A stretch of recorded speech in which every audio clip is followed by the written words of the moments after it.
Sawazi ukhuluma nogogo, khuluma kokusethene sento, amafahla bahlosile, bathi usokhuluza ugogo bewe. Sakhuleka kunina abakhulu, hayi khona bogogo nomkhulu. Igama umfoka mbanje ithi sasimbiza ngonduna kanjaba. Hayi khona yasuke yahlala, impungu sihlebulela ulwazi. Izinto zaqala zakhanya nenkinga zaphela emphela njaba. Isizwe kithi siyakhala, sekhona nenyanga zamanga. Izinto sakithi siyahamba engathi sekhona abafundisi bamanga. Impungu ngayishukela phansi. Nina bodlungwane kaNdaba, udlungwane lombelebele olwadlunga emanxulumeni kwaze kwasa amanxulume esibekelana.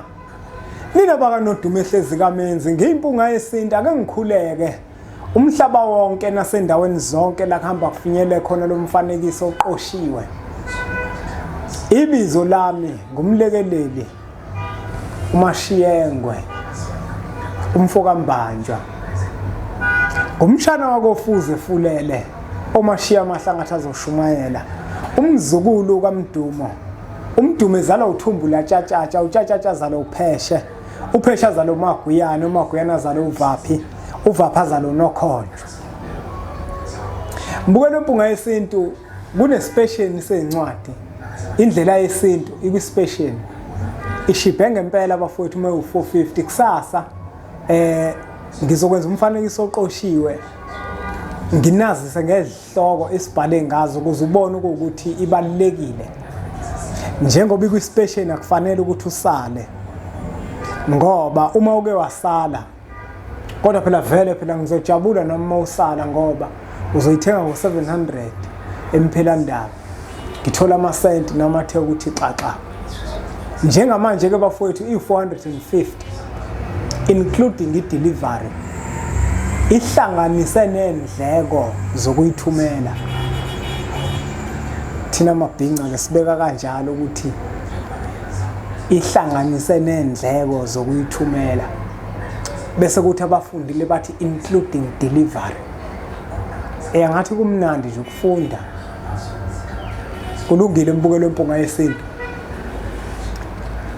Ngiyacela ke nawe ukuthi ke uzitholele yona indlela yesintu, inezihloko ezinohlonze nezibalekile kakhulu. Nawe kufanele ukuthi uyithole mawufika kodwa emphelandaba i350. Makuphela lama copy lawo 50 sizobe sesivale special, ngoba phela nathi bafethu kufanele nathi silimale phela. Kufanele ngabe nje indlela yesintu niyayithenga nje khona u700. Le special nje kufanele ngabe niyasinqaba ababukeli bempunga yesintu, ngoba nithi niyithanda impunga yesintu. Kufanele ngabe niyasinqaba le special. Nithi hayi thina sifuna ukuyithenga ngo700 indlela yesintu. Isho njalo enye insizwa ele eMelika, umfoka Mzulwini madoda. Ethi hayi impunga yesintu ngifuna incwadi nezikipa, angifuni discount. Ngathi awuletsizwa madoda. Kodwa ke kulungile ngoba bafowethu asifani. Ingakho nathi siyimpunga yesintu uthola ukuthi sizenze special, ngoba siyaqonda lokho ukuthi abantu abefani. Ingakho futhi nasemphelandaba mawufika khona uma ungenayo imali siyakwemukela thina emphelandaba. Uzoyithathaphi imali? Awuhlehliso ukuthi uzohlanganisa, ungaze uyobamba inkunzi ngoba ufuna ukuzokhokhela thina emphelandaba. Mawungenayo imali emphelandaba siyalenza uhlelo, ufike ukhiphe lo 10 rand lokho kuzosuka enhlizweni yakho, ukukhunga amakhehla akade kusiza. Akusho ukuthi imali mawungenayo emphelandaba ukwazi ukufinyelela. Kodwa ucingweni ke bafowethu ningixolela, ucingweni ningixolele bafowethu, ngoba manje yabo labantu abakude bona bavele bafaka imali laba bakude, manje akufanele ke bangangitholi. Akufanele bangangitholi. Engisho ukuthi ke iyona ke inhloso le yenza ukuthi ispecial sisenze sencwadi siphulela labo bantu othola ukuthi akufinyeleleki kule ntenge sisuke siyibiza ngaleso sikhathi, ngoba siyaqonda ukuthi akubona bonke abantu othola ukuthi bayakwazi ukufinyelela. Kodwa ke laba abafinyelelayo nese bayithenga indlela yesintu nabayithengayo, siyabonga kakhulu bafowethu ukweseka umsebenzi waMakhehla nokusubscribe nje la ku channel ithi enkulu. Siyabonga kakhulu bafowethu, nakuba impunga yesintu ibuyifike la ikhuluma inkulumo ezihlabayo. Kodwa ngiqhubeka njalo niba babukeli abanothando niba babukeli abayifiselayo impunga yesintu okuhle.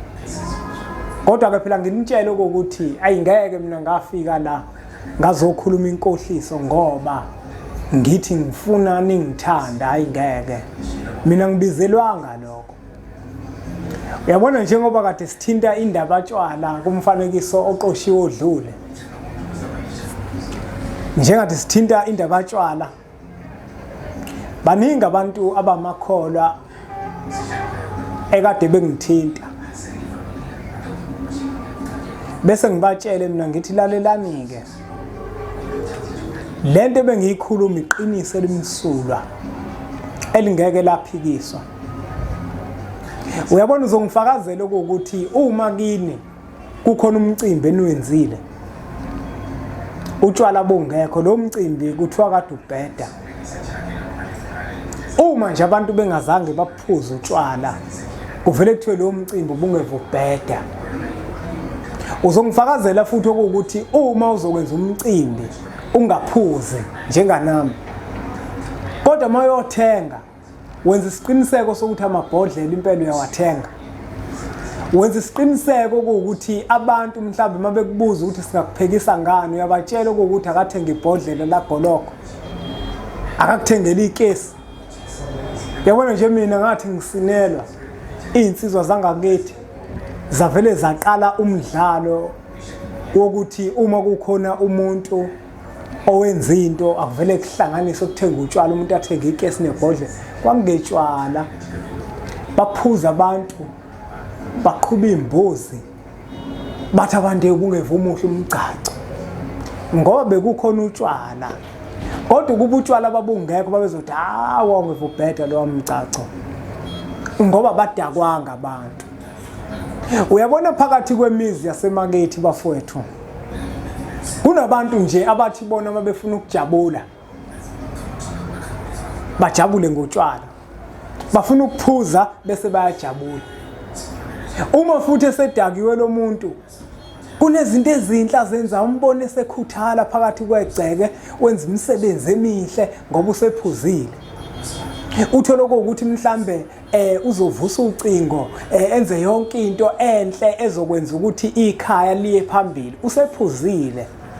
Kodwa mengaphuzile umbone ebhocobela akafuna ukwenza izinto. Omunye uthola ukuthi uyasebenza, uma edakiwe ayave ikhipha imali, umbone epha ingane zakuba imali, udakiwe phela. Apha ingane zakuba imali, enza izinto ezinhle, athengele abantu bakubo ngoba usedakiwe. Yebo bakhona bathi mabedakiwe bangenzi izinto ezinhle. Asisho ukuthi utshwala buhle, utshwala siyabuncoma. Angiphuza utshwala mina. Angiphuza utshwala. Nginhlalisuthi. Inhlalisuthi ayiphuza utshwala. Ungabothi ke mhlambe mawubona omunye onehluthu eya futhi kwaShembe, eya koSabatha bese umbone ephuza bese ucabanga ukuthi inhlalisuthi. Akuyona inhlalisuthi. Inhlalisuthi okwazi ukuthi ayiphuza utshwala inhlalisuthi. Noma ngakeke endlebeni kodwa uma kwambona ephakamisa ibhodlela laphi okwazi ukuthi akuyona inhlalisuthi le. Inhlalisuthi ayiphuzi. Engisho ukuthi ke mina nginhlalisuthi. Angikhulumi le nkulumo engiyikhuluma ngoba ukuthi mhlawumbe utshwala ngiyabuvuna ngithi abantu abaphuza utshwala. Kodwa ngiqwashisa wena othatha izinto ngamawala. Ngiqwashisa wena okugalawelayo, obambele kakhulu enkolweni umqondo ugcina ungasasebenzi. Yabona nje kunabantu nje ngisho ogogo, mina ukhokhokazi wayeziphuzela ukhokhokazi. Intombi yasemantungweni yayiphuza. Umkhulu na umdumo naye wayephuza umkhulu. Wephuza impela hek.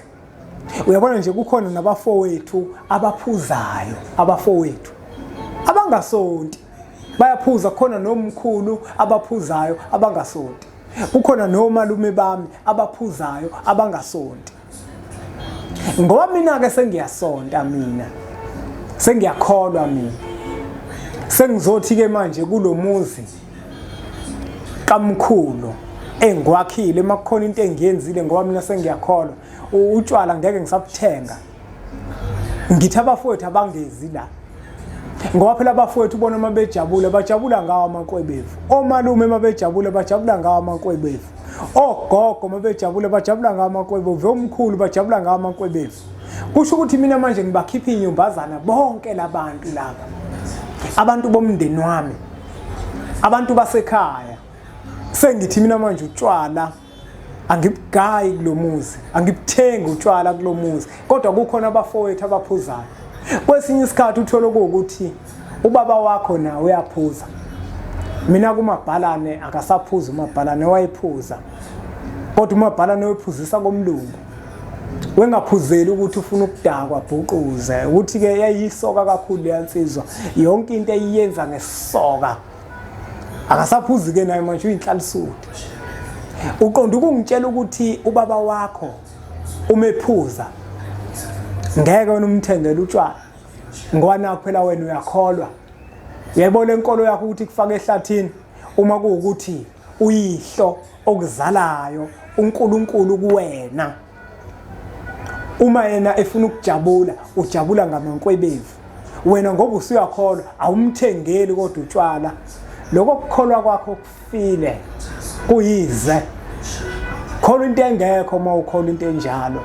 Ubaba wakho uma ukuthi uyaphuza, uyabuhlaba, ngisho kuthiwa wena uyikholwa, wothi mohamba uya kini, wodlula umthengele ibhodlela lithandayo.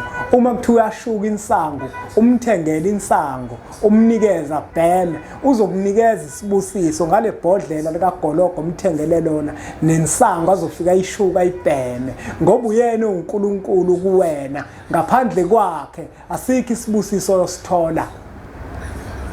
Noma ngobamba umthetho wasesontweni ugcina njengoba unjalo, kodwa umzali wakho menamazwi angemahle phezukwakho, ayikho into eyokulungela, ayikho into eyokwenzeka. Phakathi kwegcekelo umuzwa kini, abafowenu bayaphuza, omalume bakho bayaphuza, kodwa ngoba wena usuyikholwa, usuzothi wena kuvala utshwala, ngoba phela sekukholwa wena manje. Kholwa wena manje, wena usuyikholwa, kodwa abafowenu abakabi amakholwa.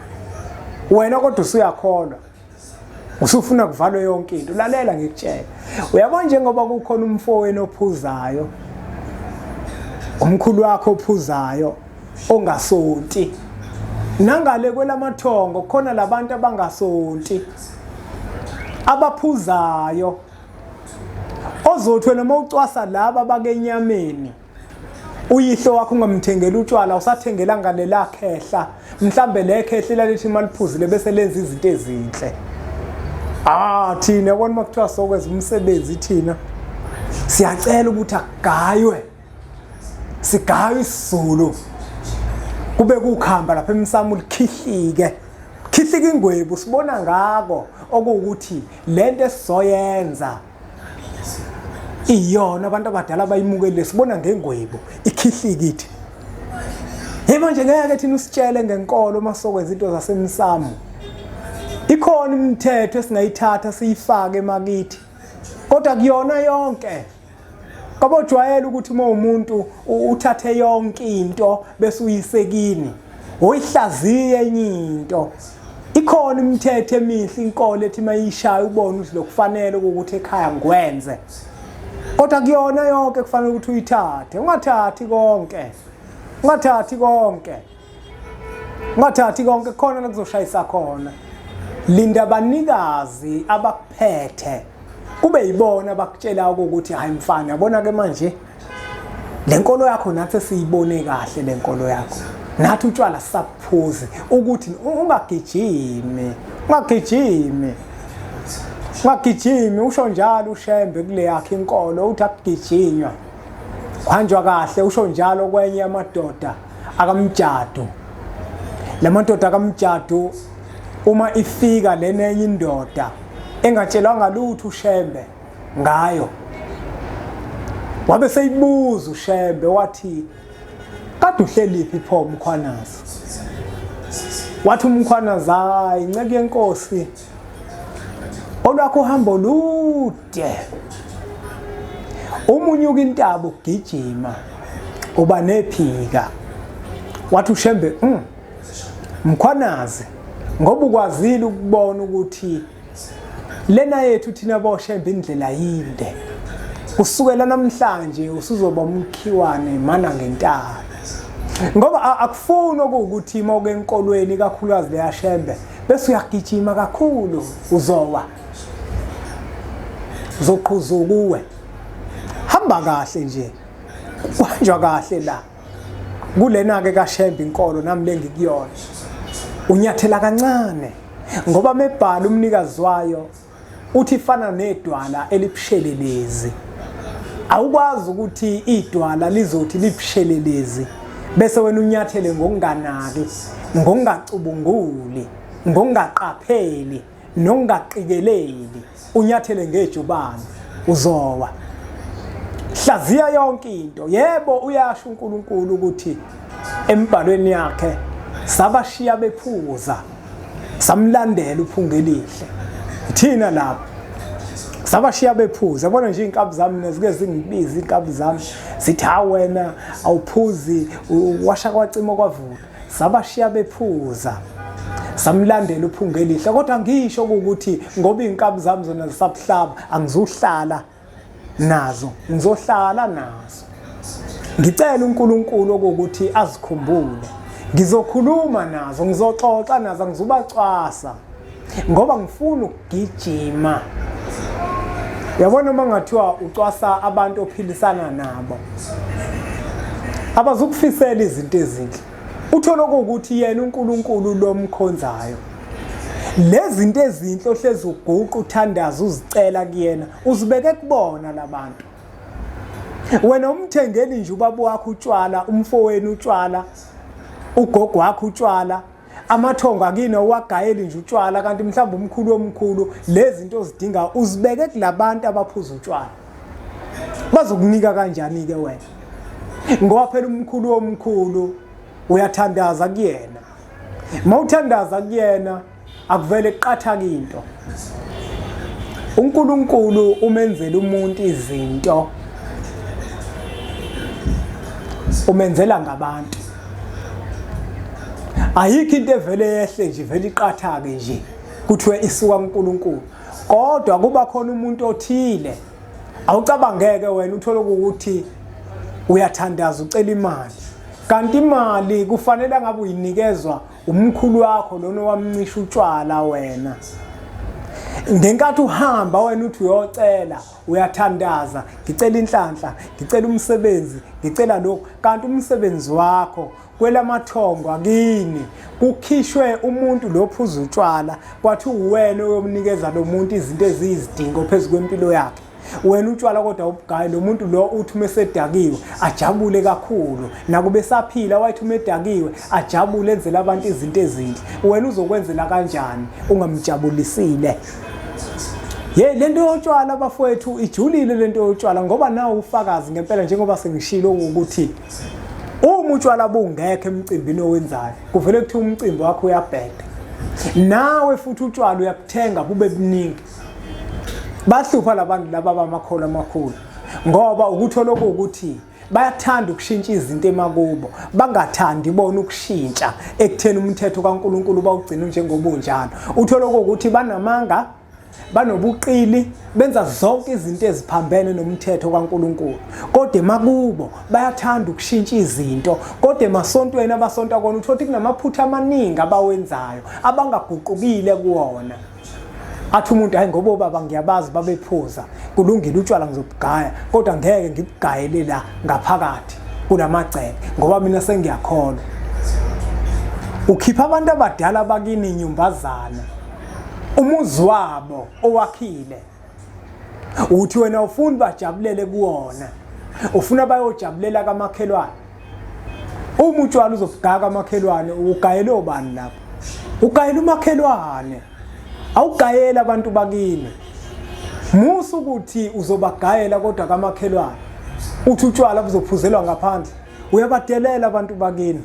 Uthi abayophuzela ngaphandle, ubakhipha inyumbazana bayophuzela ngaphandle. Uthi wena baphume baye ngaphandle bayokuphuza utshwala ngaphandle bayojabulela ngaphandle.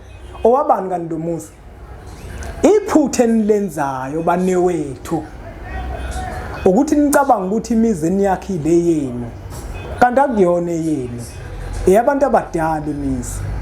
Uma uyinsizwa wakhile wakho umuzi kayihlo, uma kuwukuthi uyihlo wakho wayekade ecacelwe ngokuphelele, kodwa uma uyingane ukhulele komalume wakho umuzi kamkhulu wakho, awukwazi ukufika nemithetho uzoshaya imithetho ethandwa uwena, uthatha imithetho yasenkolweni yakho uzoyifaka kini, guqula izinto kini. Awukwazi ukuyenza leyo nto ngoba akuwena umnikazi walomuzi. Abantu abashaya umthetho phakathi kwegceke abanikazi bomuzi. Ukuthi wakhiwe ngezikhwepha zakho akusho ukuthi vala izinto zasemsamo wale ekhaya ebezenziwa. Uma utshwala nje abunankinga, utshwala mobugaya emsamo, thina ke siyabugaya, thina sibona ngabo, sishaya ukhamba lapha umamsamo ulikhihike lithi bothi umsebenzi mhla uphelile sibiza amakhehla amadala aphuze lo tshwala, aphuzisa lamakhehla amadala lekhaya. Sithatha insipho sizifaza igceke lonke. Bajabule labantu ababejabula ngotshwala, ababejabula ngamadrink nabazojabula, ababejabula ngenyama bazojabula, bese benza izinto ezinhle phakathi kwekhaya, impilo iguquke phezulu kwabantu basekhaya, izinto zenzeke. Hayi angageqa amagula ngoba ngemuke. Ikhona incwadi indlela yesintu kwispecial 450 including i-delivery 350 emphelandaba. Asiqhubeke njalo ke subscribe kwi-channel ethu enkulu Impunga Yesintu TV. Suthatha umfanekiso oqoshe sudlulisele kwabanye abantu ngoba nakubona uzoba usizo olukhulu. Uma kuuthi uyafisa ukuhlala phansi nempunga yesintu izokuchushisa, nazi inombolo lezo zibona uzivela. Ake sithi ke nje impunga